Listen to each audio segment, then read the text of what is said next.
My dad was called John, and he always said, "Don't tell me what to do, I'm John McLean." He liked to play hard, work hard. He always wanted to have the last word, but he'd always listen to you. He'd say to you, it cost nothing to listen. My dad was always my rock. 12 years ago, my husband died of cancer. I rang my dad on the night he was diagnosed. They said he's only got maybe weeks, but we didn't know. It was just heartbreaking. I tell you now, he stepped up to the mark after that. My dad worked until he was 77. We knew he had angina. We knew he had emphysema.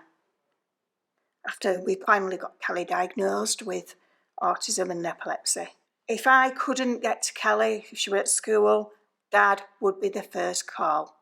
He'd be there in the car to pick Kelly up. If she'd had a seizure, if something had happened where she had had a meltdown, or if there were an incident at school. And then when he started to deteriorate, his breathing were cough, cough, cough. And I thought, he's deteriorating really fast. But you keep thinking, no, he ain't. He's going to be there. He's going to always be there. And then we ended up with this awful situation of COVID. And my dad was having heart attacks. He was in his house by himself.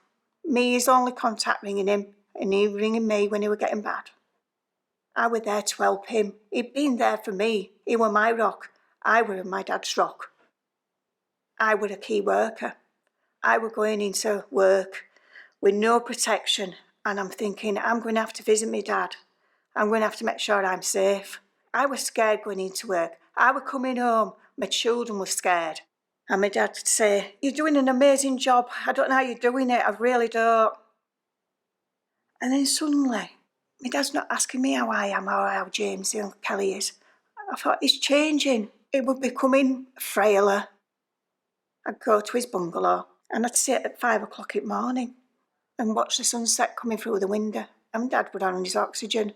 And then he'd tell me stories of his past.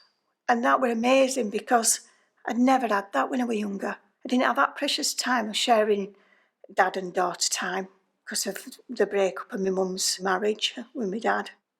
It were painful, but it was also a precious time.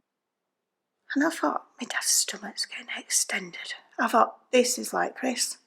I said, "Dad, you need to get it checked out. I'll be all right." And I found out that he had a do not resuscitate in place, which I didn't know about. And it couldn't be overturned because it had been set in stone with the doctor. And my dad said, "I want to live. I'll tear it up." I said, "You can't. A doctor's got to do it." My dad couldn't go out. It was locked down.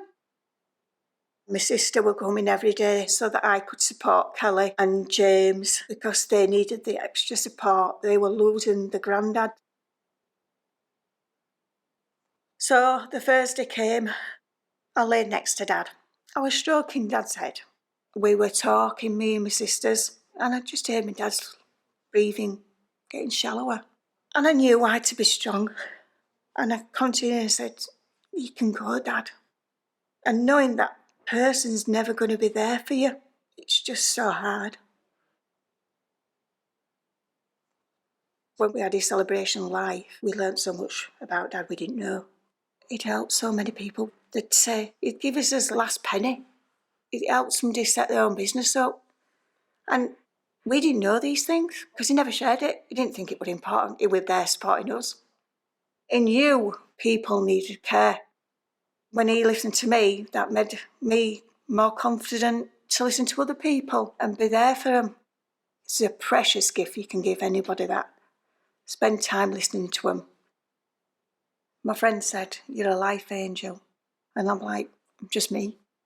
I'm just John McLean's daughter.